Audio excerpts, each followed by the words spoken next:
if z is a function f of xy, then the differential dz is fx dx plus fy dy, as we've seen on a number of occasions now. Now, if x, in turn, is a function of two other variables, say u and v, so x is a function of two variables, u and v, then a change in u is going to give us a change in x, which is going to feed in to our expression, our differential, and cause a change in the value of z. So that change in u implies a change in x, implies a change in f. Okay, this could be written df or dz. Change in the value of f according to this expression. A change in v implies an independent change in x, that is, a change in x that's independent of whatever happened as a result of u. And that implies an independent change in the value of f.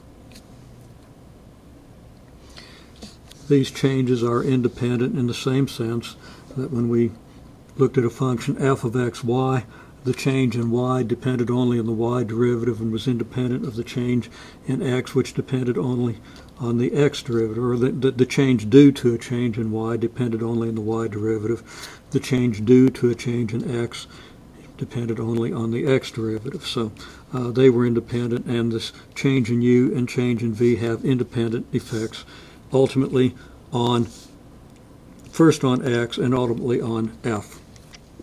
Now, the change in x due to a change delta u, the change in the value of u is just delta x, is approximately equal to the u derivative of x. X sub u just means the u derivative of x multiplied by delta u.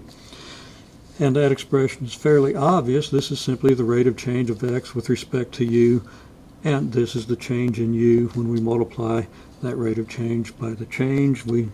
Rate of change with respect to u by change in u, we get the change in x.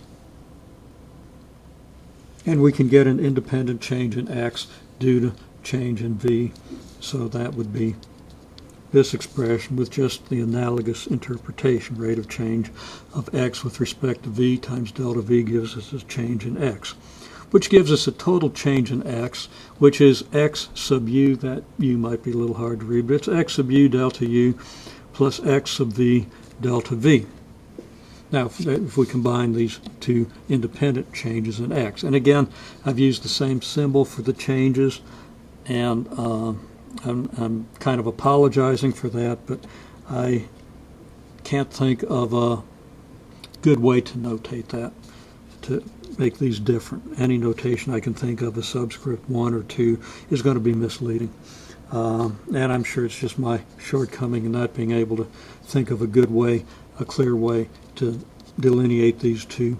But let's just accept that we have a change in x due to the change in u, another change in x due to the change in v, and that gives us a total change in x of xu delta u plus xv delta v, which leads to a change in fx delta x, that's just fx times that expression.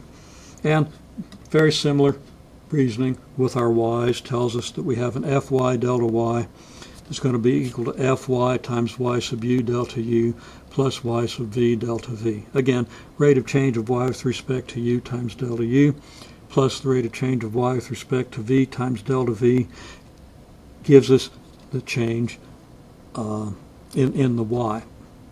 And multiplying that change in y by the rate of change of f with respect to y, of course, gives us a change in f.